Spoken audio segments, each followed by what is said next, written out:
So, dude, let's just get into it, man. I want you to just start with your story. Talk about life growing up, man. What was life like, family life? Let's just start there. Yeah, so growing up, I grew up in, I wasn't that far from Joby. Okay. So I grew up in a small town in South Carolina. So you got Charlotte, Matthews, Monroe, you cross the state line, and there's Pageland, self-proclaimed watermelon capital of the world. Come on. So we're spitting seeds and chasing around like greased pigs and stuff like that for fun. But the town that I grew up in, like one gas station, one grocery store, and my mom got pregnant with me around 15, and my dad was around the same age. And when I was born, he's in that town, but he was never in my life. And I grew up, my mom working at this restaurant, and I would look out this window as I sat there, and I would eat, after school every day. It was like a fried flounder, fried fish type of place. Yeah. And I'm sitting there eating. I'm looking out this window, and I see this convenience store called Rogers, and I see a green Z71 pull in, and there's this guy that gets out, and this plays out over the time of my life where he's coming to the store, and then there's a little boy, and then there's a little girl, and Rogers is my grandfather, and the person driving that truck is my dad. And even though he was across the street, he was never in my life. And just being in the space where I get to work with the American Association of Christian Counselors. So it's the biggest mental health organization that is Christian in the world, and they identify as being clinically excellent and distinctly Christian. And I love that because it allows us to understand the way that our mind works. Yeah. So attachment theory in general is the way that we understand emotions. So essentially, when you're a kid, what doesn't make sense to you, you have to make sense of. And if there's not someone to explain, the absence of your father or why your dad's not there, or you see porn and you don't, know what to think of it, the way that your brain is wired to work, you have to make sense of what doesn't make sense. Yeah. So you create this narrative. So for me, I'm looking at this man that is my dad, but he chooses never to be my father. I have to come to this realization is, it must be me. And if it's my fault, maybe I'm the solution. So I live my life for the next 15, 16 years believing that if I become enough, maybe I'll be enough. Yeah. And if I do enough, and if I win enough, and if I get enough fist bumps and trophies and game-winning shots and stuff like that, maybe that would mitigate the feeling of, man, why doesn't my dad want me? Yeah. So where did that take you from there, man? Yeah, I mean, it took me to, again, doing good things. I became a good student, became a good athlete, played college basketball, was in a fraternity, doing all this stuff. But along the way, I saw pornography at the age of 13. So when I saw porn for the first time, I was at my cousin's house and he showed it to me. And like Romans 12:2 talks about, we're either being conformed by the world or being transformed by the renewing of our mind. And either we need to talk about what is true, or the world's going to teach us what's not. Yeah. And for me, not having a foundation, not having a guidelines or guardrails around relationships, intimacy, sex, because I never saw intimacy between a husband and a wife modeled. I never had a conversation about it. I didn't have a biblical worldview. So when I saw porn, I thought, man, maybe this is what I'm missing out on. And the way that, it spurred this curiosity in me, I was like, man, maybe if I experience what I see, I'll feel what I don't. Yeah, yeah. So I see it at 13, and the reality is, average age of exposure to pornography 3 years ago was 11, is trending now towards 8 years old. Yeah. So kids are seeing this at an early age, and it's forming an understanding of what they believe sex is. So for me, how that played out was I became very promiscuous early on, and so just factor that into the brokenness of my life. Right. Go to college, study theater, played basketball, did all the stuff, womanizer, conquest after conquest, and then I end up in Hollywood. And I went to Hollywood because it made sense for my career. If I wanted to act and model as a career, then it made sense for me to be in proximity of the industry I wanted to be in.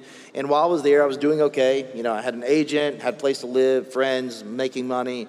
And then 3 girls came up to me and said, hey, would you ever consider being in the porn industry? I'd love to introduce you to our agent. Just randomly. Well, so I mean, they were headhunters. I mean, Okay. this was very intentional. So they worked for a porn agency, and they would go around Hollywood, going to clubs on Friday and Saturday nights, and Yeah. they would find good-looking guys, good-looking girls, and say, "Hey, would you ever consider doing porn?" If the answer is yes, I would introduce you to our agent, Yeah. and they would get compensated for every person that would say yes. Gotcha. But I meet with this agent, and really it's like, at the end of the day, if you don't have a good reason to say no, you'll say yes to something you know you should say no to. Yeah.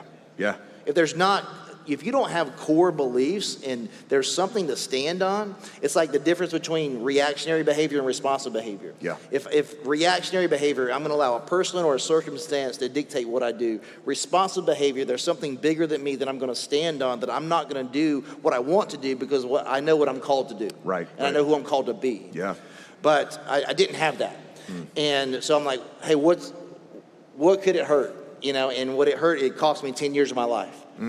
And I said yes. And then this agent, he promises me the world.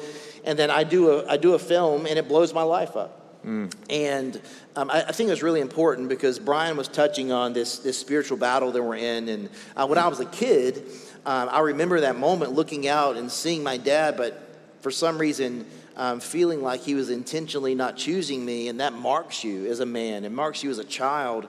And what Satan said to me in that moment, it's like, hey, the way that you feel like you're unworthy, you're right. There is something inadequate about you. Yeah. You're not a kid that was doing bad things. You're bad. You are a bad person, and then your behavior starts to follow your belief. Yeah.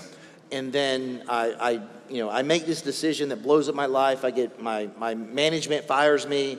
This is 2006, so different world. So the modeling agent and the mainstream agent, they're like, hey, we can't represent you. You can't be associated with this. And then my mom finds out. Because if you're from a small town, you get this. It only takes one person to know one thing about your life for everybody to know everything about your life. And my mom, says, hey, are you doing these porno movies? And I said, yes. And I had then hurt the only person that had never hurt me. And then in that moment, Satan said, see, you're exactly who you thought you were. Yeah. He doubled down on the lie. Yeah.